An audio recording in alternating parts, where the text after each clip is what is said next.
Hello everybody, welcome back. I'm MrRedClaw. Welcome back to some more World of Tanks, where today I decided to change things up a bit. You know, the last month has just been the best of series, and instead of doing the next tech tree, which I think would be the Chinese tanks if I'm not mistaken, I just wanted to switch things up and showcase a replay of someone who can actually play and not just my terrible playing all the time. So today we are watching Trophonios playing in probably my favourite tank in the game. It is the Barask. It's just so OP. When I first got it, looking at the gun dispersion values and all of that stuff, I thought it was going to be quite tragic, but actually somehow magically, even on the move, sometimes I hit most of my shells in this tank, even before I had a good crew and equipment and all of that stuff. So I'm not really sure what's up with this tank, but it's amazing. Definitely worth. I'm pretty sure you can actually buy it about a week or two ago, if I'm not mistaken. And talking about that, I think I should probably make videos on tanks that are just in the premium store to buy. That would be quite a good idea. That definitely need to write that down. But yes, today Trophonios playing in the Barask on the Ruinberg map.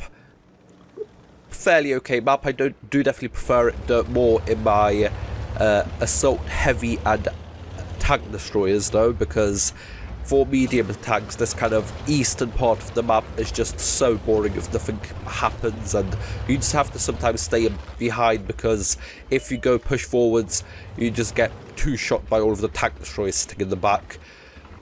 But yes, nevertheless, Trophonios is here on the eastern kind of mid-ridge over here, trying to get shots into this T-3400 to take him out, or maybe this T-29. Side shot on.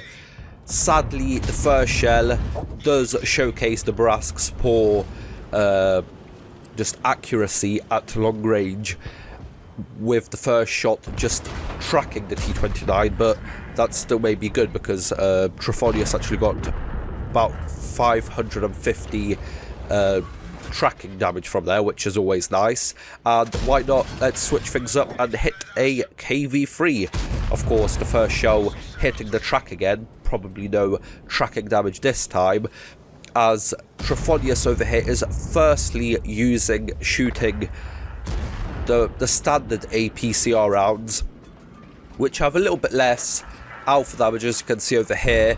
The difference between depending on the distance, of course, and then the premium APCR rounds, which have a lot more penetration. Now, you definitely do need it when facing heavy tanks, some tier 7 heavy tanks from the front. Because of your accuracy, you won't always hit the place where you are aiming to hit, so sometimes you do need those premium APCR rounds to actually be able to go through. And as you can see over here, the front of an SU-152, at the right angle and in the right spot, you can actually bounce with these standard APCR rounds, because it does have fairly good armor, especially the mantle at the SU is very good.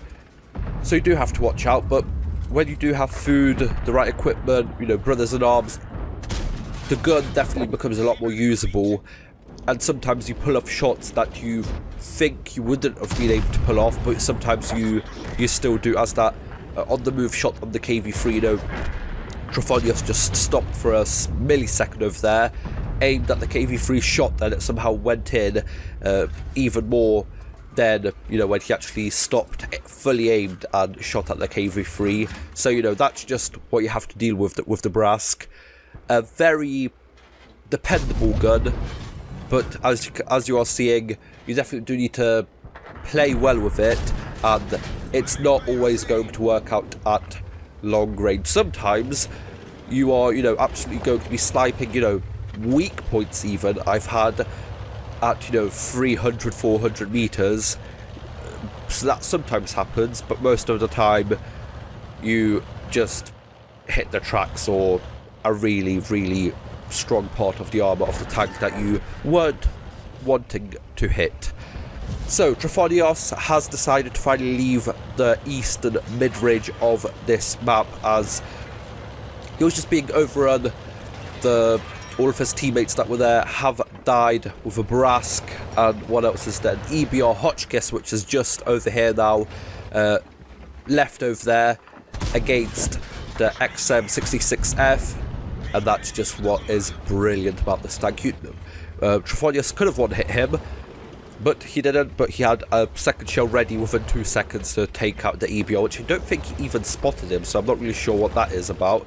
You know, the Brask does have some really good view range, but it's not that good. But, you know, nevertheless, one shot into the Borsig, another shot into the Borsig, you know, could have rolled a bit higher over there, but your reload is so quick for this auto-loader, about 20 seconds, if not even slightly less, with a good set of crew and consumables, so it is definitely playable.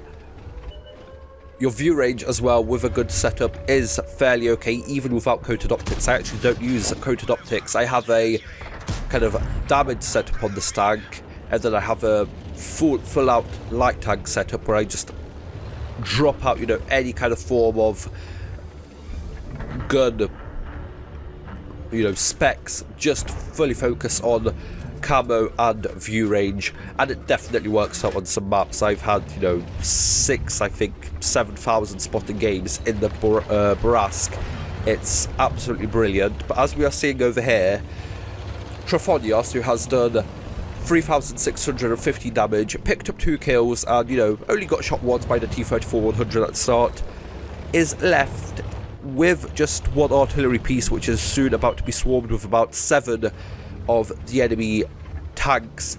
Yeah, they're left in a 1. We'll make it a 2 versus, what is that? 1, 2, 3, 4, 5, 6, 7, 8. So it was close to being a 1 versus 9, but Trophonius took out the Samoa SM just before the GW Panther took out the Su-41 on Trophonius' team. So now, a 1 versus 7 now, so still, you know, very close. You know, luckily Trophonius has left all of his hit points in it to win at the end of this game over there. Luckily not getting spotted by the Borsig over there. That was actually huge, which means he can go out over here, not get spotted by the AMX. Trophonius must be having a very skilled crew not to be able to get spotted right in the open. That was like 380 meters away from the AMX, so either Trophonius has just fully focused on the camo of this tank, or all of his enemies are just absolutely blind as a bat in this game. But I guess we are going to see later on if there's any more instances of Trophonius just running circles around his blind enemies over here, as we see, as there's the T-34-100. Is he going to spot him? Trophonius goes behind the bush. 1, 2, takes out the T-34-100 with the double, I nearly said double shotgun of this tank, but basically is close. Oh, that was big from to bounce, or to avoid that BZ-58 shell, but I don't think those lower tier tanks have those big caliber high explosive rounds that the higher tier vehicles have, so that's good for him. It actually did sound like a really fairly small caliber round from that BZ-58, so lucky for Trophonius over here. 1 versus 5, with one of those being an artillery, so you don't really have to worry too much about that if you're on the move or just not spotted at all most of the time. Now, the only thing that I would say that Trophonius did wrong is I'm pretty sure he had that round on the AMX M449L's upper plate because he was higher up shooting down, so I think he could have taken him out before and not, you know, paid the price even at this point. But luckily he doesn't get spotted by the AMX, so yeah, lucky for him. But he definitely could have had the AMX out of the game about a couple minutes ago, because I definitely would have hit that upper plate as it was showing green. I would have gone for it instead of trying to hit the lower plate at a even steeper angle than it would have been at if it was you know, flat ground, both tanks on flat ground. So that's the only kind of slight misplay that Trophonius did, but that's really nitpicking at this point, as he has done well to reduce that 1 versus 8 to 1 versus 4 now, with the BZ getting spotted.